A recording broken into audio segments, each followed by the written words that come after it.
Hello guys! Welcome back to my channel guys. So today, magka-quick ano lang ako haul kasi nga konti lang yung binili ko this time, this week actually. I'm very happy kasi normally ang dami kong binibili and then sabi ko sa sarili ko hindi na ako bibili masyado kasi nga ang dami kong damit and mostly bumibili ako tapos hindi ko ginagamit guys.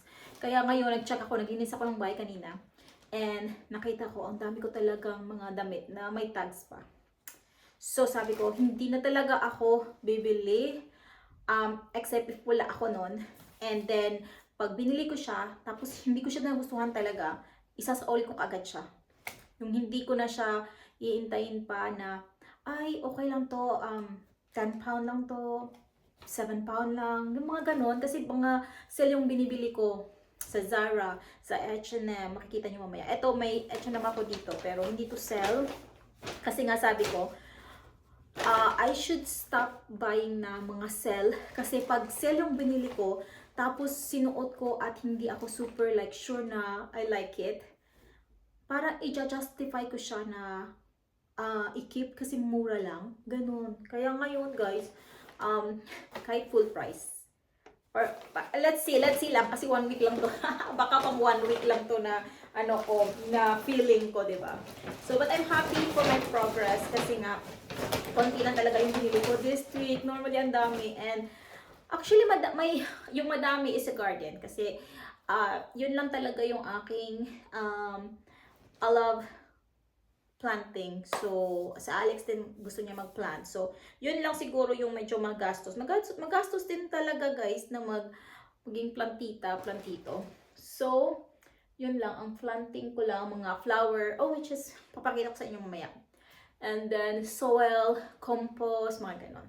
Okay, so, let's start na. Mag-haul ako dun sa kabilang channel ko para pakita ko lang sa inyo. Okay? Walang makeup. Lipstick na lang, tsaka ano. Hello lovely people! Welcome back to my channel guys. So today I'm going to show you a quick haul. I just purchased few items in H&M. Oh, where's the Tiki Maxx? Tiki Maxx is there. And then Poundland, we have B&M and Primark of course. Let me just get the Home Bargains. So this one in Home Bargains, I wanted to buy two sunglasses and I realized I have so many sunglasses but I don't know why I'm still buying. So comment down below you like it or not. I saw one I forgot the brand, Laura something. It's nice but I'm not so sure, so I didn't bought it, but I like to buy it. But look at this, what do you think guys? Is it nice or not? Comment down below. If it's not nice, I will return it because I feel like I have so many sunglasses and some of that I don't like, but I keep it because I remove already the tag. So now what I'm going to do with this is I will wear it inside the house for a couple of hours to see, because sometimes I will buy the sunglasses and I like it and then when I move around it will fall off something, or so keep that it will make moist here, something like that, and I cannot return it anymore. So I'll just wear it until the end of this video, I guess. Okay, so yeah, because maybe it will moist. Yeah, I have really one. The brand is Radley London. It will moist here because it's like so keep, and then here when I'm talking it will moist. So yeah, from Tiki Maxx. So this is from H&M. Yeah, so this dress is so lovely and this is just 19 pound, 19 like 20 pound. I'm very happy to find this. Then you can lock it like this.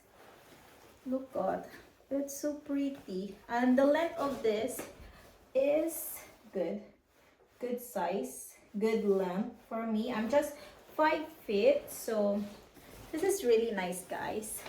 If you were looking for white dress, I like dresses even before, and then I stopped wearing dresses and then now I'm back to wearing dresses. So this one I'm wearing is from Zara. I bought it last year sale, or last year, and then this one is from Primark, which is I bought it sale also. So yeah, and then I purchased online from Zara another blazer, but that one is a bit fit, so I don't know. Maybe I don't know. I show you when I see it or I receive it. Then another tee. This is small, so I just need for summer. So yeah, and this is only £7. So yeah, looks nice. I hope. Let's see. Because the one that I bought before, the one from Primark that have padded, ready padded, the padded actually is not so good because after you wash, not after the wash, after like 4 or 5, it will become like not so good anymore. So when you wear it, like my my boobs is like so bad. So yeah, I'm not going to wear it anymore. And then in Poundland, just in Poundland. Yeah, because I mix Poundland and B&M. So this is in Poundland, which is £2. See growth in 7 days. Okay. And then this one is in Poundland also, Rose Fit. I have so many roses in the garden. So this is cheaper actually than in Home Bargains. Home Bargains they have, but maybe it's bigger. I need to check it. So this one, it's not exciting. I love planting, guys. I have many plants, if you can see, and in the garden I have more. And this is in B&M, just 250, because for summertime at least I can put it outside for my son's snacks. And then varnish I bought also. This is B&M, and then one last. It's very few. I'm so happy. I'm just purchasing few now. Rotting powder for all edible and ornament cuttings. So this one I need because I always propagate. I also do propagate so I can save money because I love plants and flowers. Next is from Primark. So this one is £8, but it's size 12 because I feel like at least I'm size 10, but this one at least not so tight to me, you know. So yes, and if you notice, less shopping. I will shop less now because I check I have so many clothing. And this is for my son. Just basic 250 for 2 already. Just basic white tee because he doesn't have. And it's very cheap, so why not? You know, 250. This is underwear. Actually, I like Primark underwear. And this one is jumper. What do you think, guys? Don't know the color is good or not. So yeah, and this is sell. It's £17 and I bought it for £10. I still like sell. And then last but not the least is another one. Tea, or how you call it? I don't know how you call it. So this is £4. So £4. And then let's see, it's like not so ident, and £7. Which one do you think? I will check which one will last long. Yeah, so yeah, that's the end of the video, guys. I'm very happy. I'm shopping just so few now, and I will shop less. So yeah, that's the end of the video, guys. I hope you enjoy, and please, if you didn't subscribe, please subscribe. And I always upload what's new in Primark, Home Bargains, B&M, and something like that. Okay, thank you guys. Bye. Yan, tapos na guys. So, ang Primark, medyo mas maputi siya kaysa sa H&M. Sa H&M parang siyang cream. You know, let me see na. £4 and £7. So, £3. Tingnan nyo. Mas maputi ang sa Primark, no? Pero, let's see lang. Kaya sometimes hindi talaga siya sa brand. Oh, by the way, ipapakita ko sa inyo. Oh, okay, maganda pala siya i-close. You know, para hindi nakikita ang gilbil ko. Kasi itong dress na suot ko is ano siya. Sobra siyang fit. Tapos tumaba talaga ako, guys. Kaya ano, What's the time now? Tumaba ako, kaya ang pangit tingnan.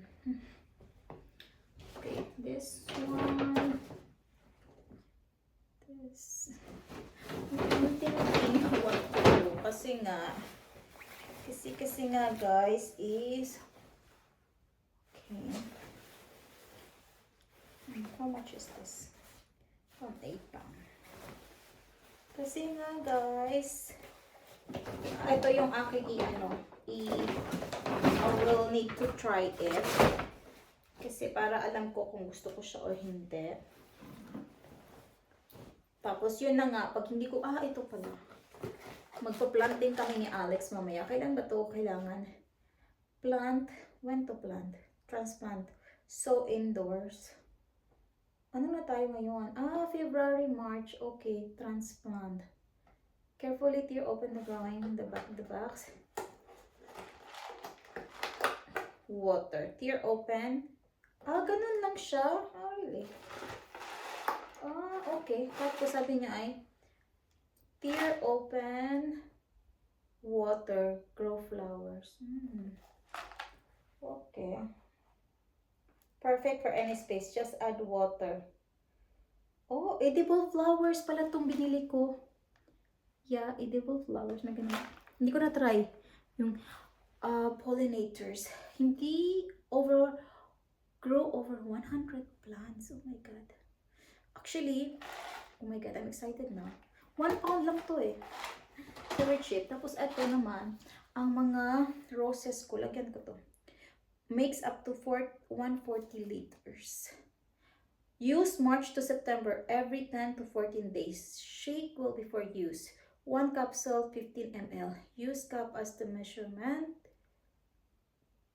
1 cup. Use cup as measurement. Mix 2 cups into 7 liters of water. Oh my God. Hindi talaga ako maganda sa mga liters. 7 liters of water. Oh my God. Paano na lang to? Paano ko na lang? 7 liters. Comment nga kayo dyan kung ano yung 7 liters. Okay, I will check it later. Research na lang. Or si Alex na lang. Kasi may time si Alex mag-research. So yun na lang guys. At the end, comment nga kayo dito about this. If maganda siya or not. Okay? Comment kayo para alam ko, i-keep ko to hindi. Kasi sayang din eh. Pag hindi ko siya nagustuhan, tapos niremove ko na tong tag. Levi's pala to siya. Sa Tiki Maxx ko. 17 pound lang naman. Pero kahit 70 pound guys, ayoko magsayang ng pera. Yes. Hindi talaga ako mahilig magsayang ng pera. Pero, magsasayang pa din. Kasi nga, bumibili-bili ako ng mga bagay-bagay na nagpapahappy sa akin pero napapagastos ako. Kaya ngayon sabi ko, maghanap ako ng ibang happiness. Ibang happiness. Ano bang ibang happiness? So yan, thank you so much guys. Until next time. Bye!